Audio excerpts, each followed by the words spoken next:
How is it going, everyone? Today, the embargo for Crimson Desert has lifted for content creators and their experiences with spending 4 to 6 hours on the game.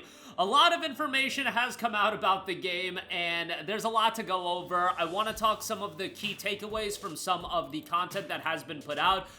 I feel like we've also entered Performance Gate with this game. Now it's just become kind of a crap show as far as people speculating on the performance, all of the talk on the performance. We'll talk all about that, and I will go over and give my insight as well. Will Powers actually did chime in, and let's just say it felt like he's getting a little infuriated as well, with some of the accusations being thrown out that they're hiding the game.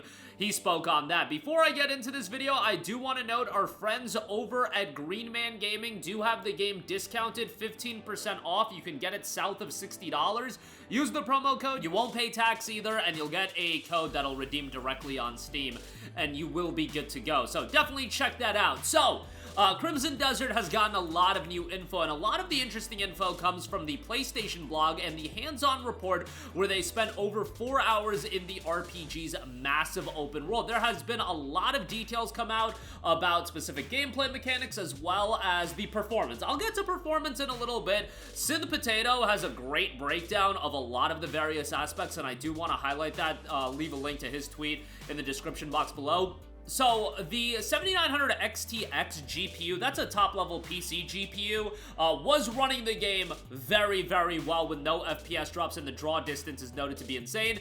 The game does not hold your hand. There are genuinely difficult puzzles and no yellow paint to guide you. You know, I like my yellow paint. I don't think it's that big of a deal. There's a lot of depth to the combat and the exploration, and we've already talked about that as far as combat is concerned, this doesn't feel like or look like a button-mashy action RPG or something like that. There looks to be a lot of combos, and utilizing those combos in combat is going to be a huge layer to the game.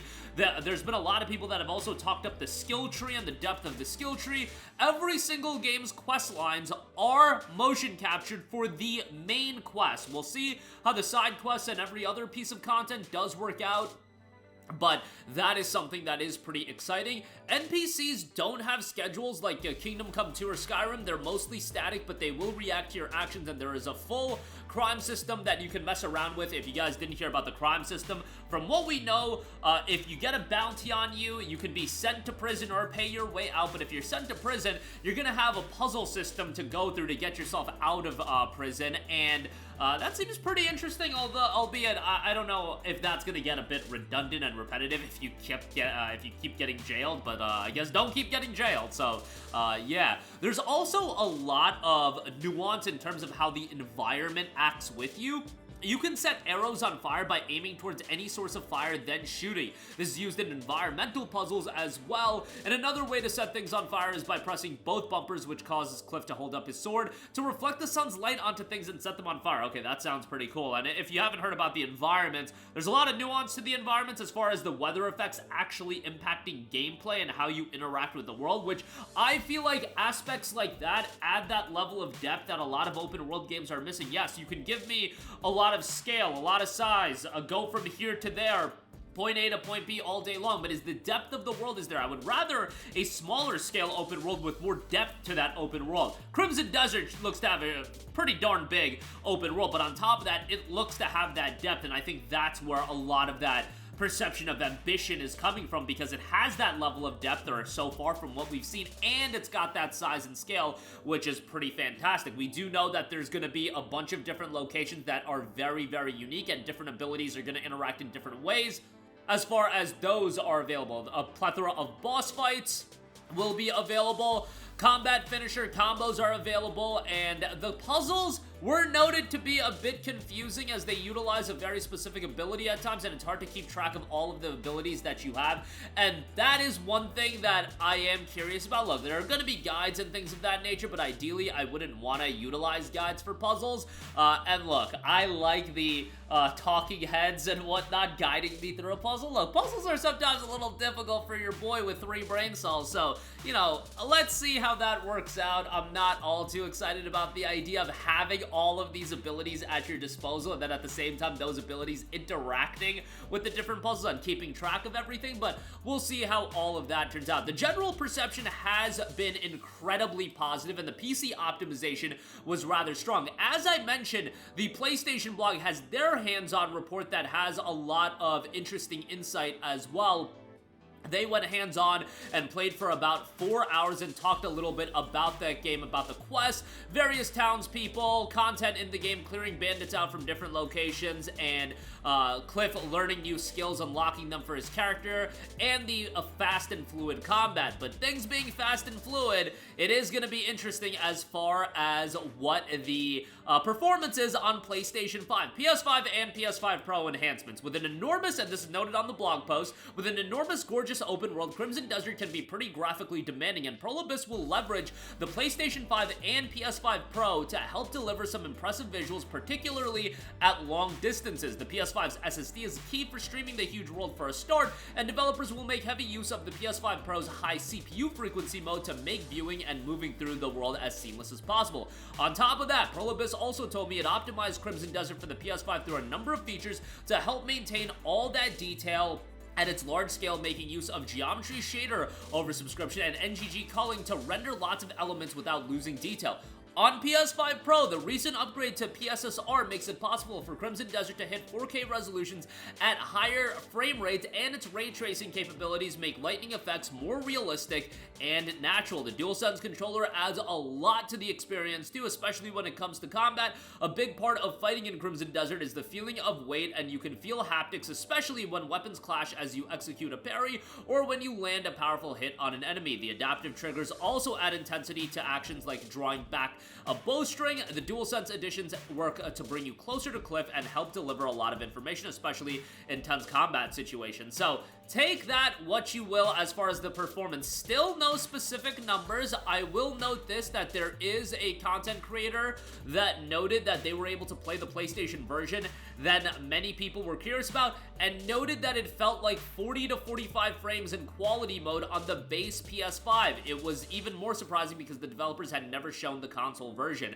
That noting the quality mode on the base PS5 sounds pretty good, but that's, again, that's going off feel, and that's not going off actual raw data as far as what the performance is. Quality mode being 40 to 45 frames doesn't really track. Usually quality modes are locked to 30 FPS, and then you have a performance mode, and then the PS5 Pro tries to marry that together, and that's the benefit of the PS5 Pro a lot of the times. But we're still waiting on official information, but Will Powers had to chime in to somebody that noted, yet they're still hiding all console footage. He just had to, get his opinion out there. We're not hiding anything, and I'm sick of having to repeat myself. I've repeated hundreds of times that we'll reveal things ahead of launch to give people adequate time to still pre-order the game for themselves. We're saying this openly. Let us cook, please, and thank you. #rant. So we'll see how that turns out. Again, I think the Cyberpunk 2077 comparisons are a little bit ridiculous at this point. That game was a disaster towards the end of the console generation, and hopefully it'll be worthwhile. And they said that they're gonna be transparent before release. There's still 2 weeks.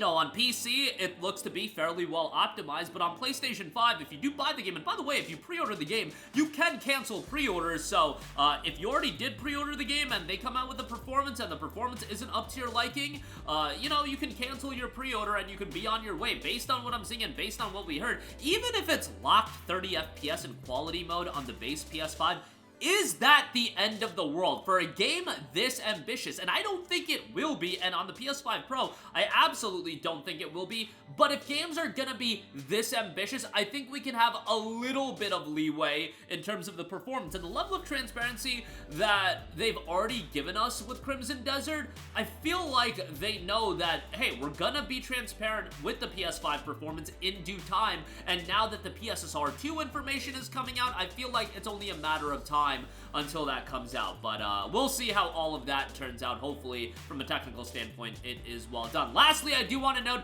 Crimson Desert, ahead of its March 19th release, has hit a staggering 3 million wish lists across all platforms. The official Twitter page noted, a huge thank you for making Crimson Desert one of your most anticipated games. We're in the final countdown to March 19th. Prepare yourselves for the world of Pywell. I really do believe this is going to be one of the biggest game releases of the year, and coming off the heels of Resident Evil Requiem am now into Crimson Desert. It's a good time. Don't forget about Monster Hunter Stories 3, by the way. I think that game is cooking something special as well on March the 12th, I believe it is. But that's another game to be on the radar. A lot of stuff coming out. Death Stranding 2 coming out on PC as well. I think that game might be cooked, unfortunately, coming out the same day as Crimson Desert. But it is what it is. That's going to do it for me. Let me know all of your thoughts in the comment section down below. As always, sound off there. Thank you for watching, and check out Crimson Desert at Green Man Gaming if you're looking for a Steam copy a little bit cheaper. Use the code MAR15, that's MAR15. Link in the description box below. We do get a kickback, and that's much appreciated. Thank you for watching, and goodbye.